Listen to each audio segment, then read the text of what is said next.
One of the most gripping group stages in World Cup history is finally over, but it refused to go without a fuss. Just before it bowed out for good, 2018's first phase claimed an almighty scalp and hurtled off into the distance before anyone had quite realized what it had done. All things considered, however, the World Cup last 16 is lucky not to have lost more than one of its familiar faces. I had conveniently ranked Argentina at 14 in preparation for their imminent departure from Russia, but they somehow survived. Germany going from. The Germans, of course, have slipped from the rankings without a trace, but in other news, we have a new leader, by virtue of the fact that they are the only real candidate, plus a whole lot more moving and shaking. Croatia continue to rise, thanks to their 100% record and the fact that they are now favorites amongst many to win their much easier half of the draw, and Connor's absolute demolition of France meaning I felt the need to swap their place with the Croats. In fact, 5 of the top 7 are on the same side of the draw, the opposite half to England. It's definitely coming home now, right? JG Brazil rise to the top here, not by virtue of being too good for everybody else, but rather because they're not as bad. That may sound harsh, but put it this way, in a couple of games' time, you can see them being here still for the entirely opposite reason. The Samba boys brushed aside Serbia without ever looking particularly impressive, but all the warning signs are there.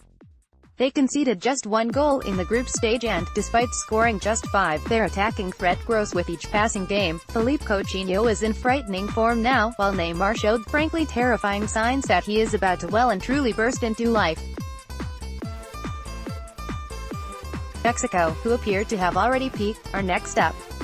I expect Brazil to brush them aside as they get better, and better, and better. JG with both teams already through, Belgium's match against England was one that you probably wanted to win but wouldn't mind losing.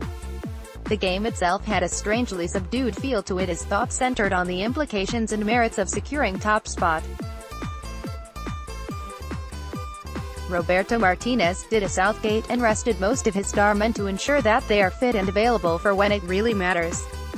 The victory for Belgium B against England B was secured via Adnan Januzaj's ice-curling effort and will give the Belgians belief and momentum, something they will need to carry them further on the tougher side of the draw.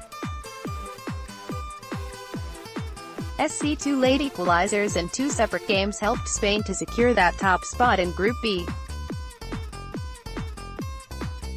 Despite this, Morocco took a surprise early lead against them in the 14th minute when Khalid Boutaib took advantage of a defensive mix-up that surprisingly involved Andres Iniesta. Spain found the back of the net via Isco with a well-worked equalizer minutes later, but after half-time Moroccan sub Youssef En-Nesyri headed in a corner to put his side back ahead with just 9 minutes remaining, and the game looked to be finishing that way with Spain in second spot. However, Iago Aspas' superb flick shot found the net, and thanks to VAR, Spain had an injury-time equalizer. With Iran equalizing moments later against Portugal, Spain regained that top position. Despite this scare, the 2010 champions have Russia in the next round and look very well placed to make the quarter-finals. This is an interesting one. Croatia were one of just 3 teams to win all 9 points in the group stage, alongside Uruguay and Belgium. They won every game convincingly, and outclassed 2-time winners Argentina. But can you honestly see them winning the whole thing? I don't think I can, but now will probably be their best chance ever. They will likely cruise past Denmark before playing an entirely underwhelming Spain side. Win that, and it's Sweden, Switzerland, Colombia, England in the semi-final. I wouldn't bet against them. JG constant shoehorning, a lack of clarity in their direction and a labored style of play, these factors made it unsurprising to see France play out the first goalless draw in Russia. The Deschamps side haven't impressed in the group stages, with persistence with their 4-4-2 formation seemingly not capable of providing an identity. A 4-4-2 with Mbappé and Faker in wider roles will leave France exposed in both full-back and central midfield areas, despite the mobility and ferocity of Kanté and Nzonzi. France's approach has been simplistic and tedious at points. A failure to profit from the offensive talent within their squad is leaving a lot of French supporters underwhelmed by their national side and Deschamps' tactics in this tournament. Deschamps has been in charge for 6 years, but his team still lacks an identity, the style of play floating somewhere between vague and non-existent. The simple fact is, France, with the quality they possess, should be winning trophies considering the current generation and their ability. Arguably, restrictive coaching is holding them back. CS Uruguay made 4 changes in their final group game against the host nation, having similarly already secured their place in the next round. Luis Suarez scored the opening goal early on, and after Russia went down to 10 men, Uruguay took the top spot of Group A with a 3-0 win. This means Uruguay have won all their group games and are yet to concede a goal as they prepare to face Portugal in the second round. What a battle of the egos this will be, the Suarez v Ronaldo show. It will be one to watch. The European champions made life difficult for themselves with an entertaining draw with Iran, but they could favor the knockout stages due to the quality of talisman Cristiano Ronaldo. Fernando Santos's pragmatism has restricted offensive play, but defensive resilience and organization has helped Portugal progress. They face a difficult prospect in Uruguay, who themselves can be considered as an outsider for the World Cup crown, but the individual quality that Portugal possesses enough to beat any side on their day. However, this over-reliance on Ronaldo and his genius could be Portugal's weakness. Should a team effectively nullify him, then problems could arise. Santos may need to vary his approach.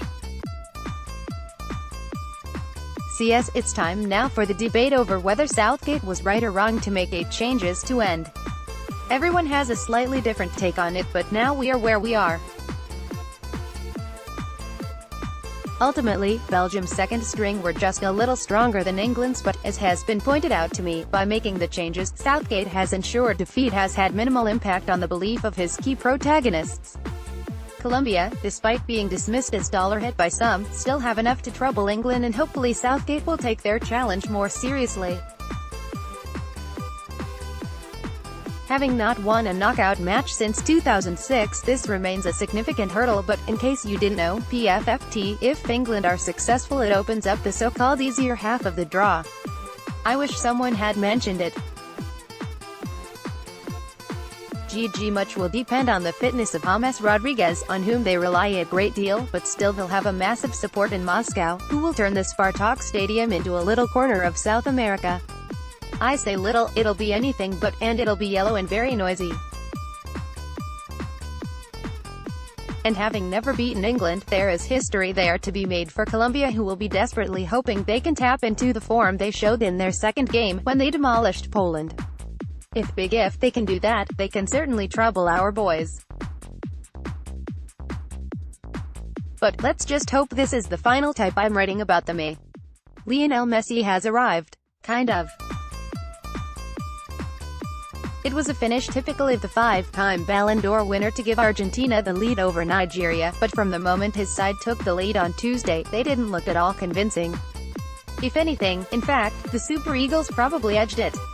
That's irrelevant though. Argentina may have taken the scenic route, but they're still here.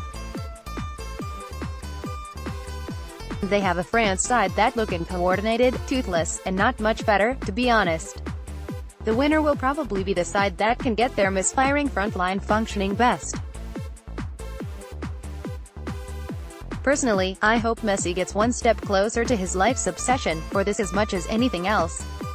Switzerland, much like England, will be licking their lips at their path to the semi-final. The stars have aligned as their best squad in several decades have watched the World Cup draw apart before them, like Russell Martin and Sebastian Bassong being faced down by Luis Suarez. Now, much like then, the opening is clear for all to see.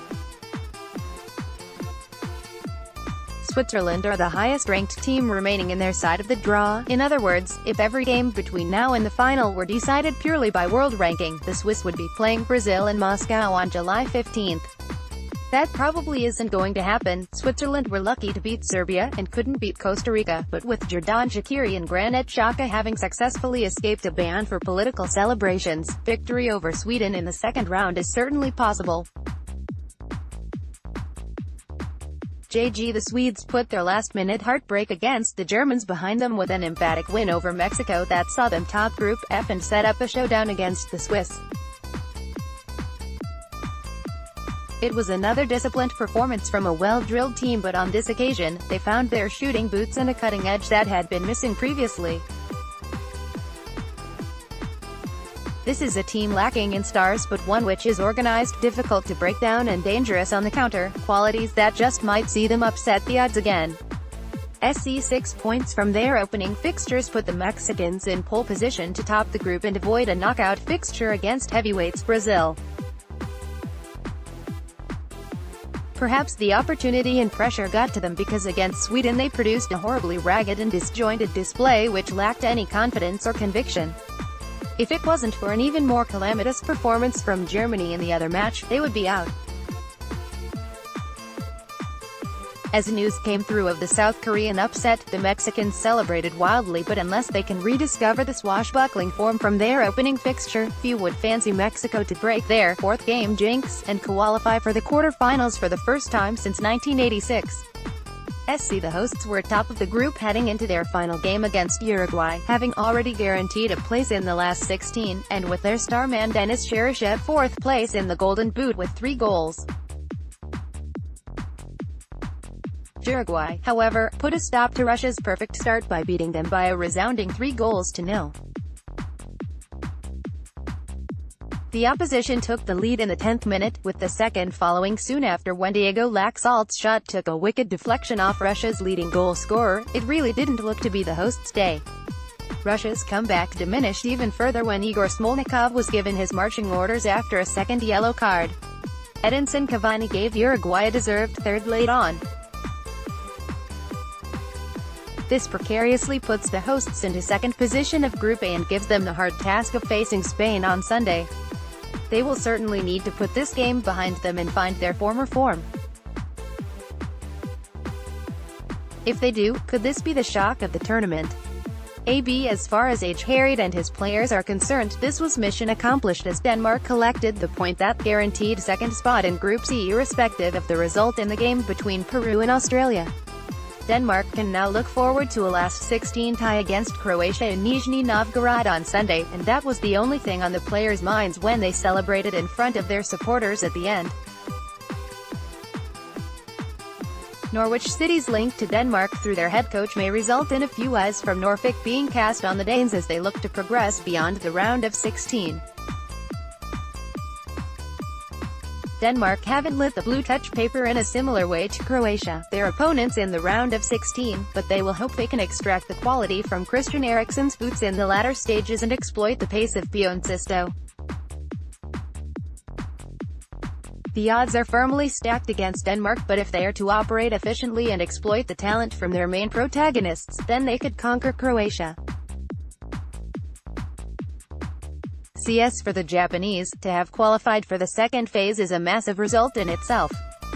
Few expected them to progress, themselves and their own public included, but they set the tone early on with that thrilling win against 10 men, there's a clue, Colombia, and followed it up by holding their nerve in the 2-2 draw with Senegal.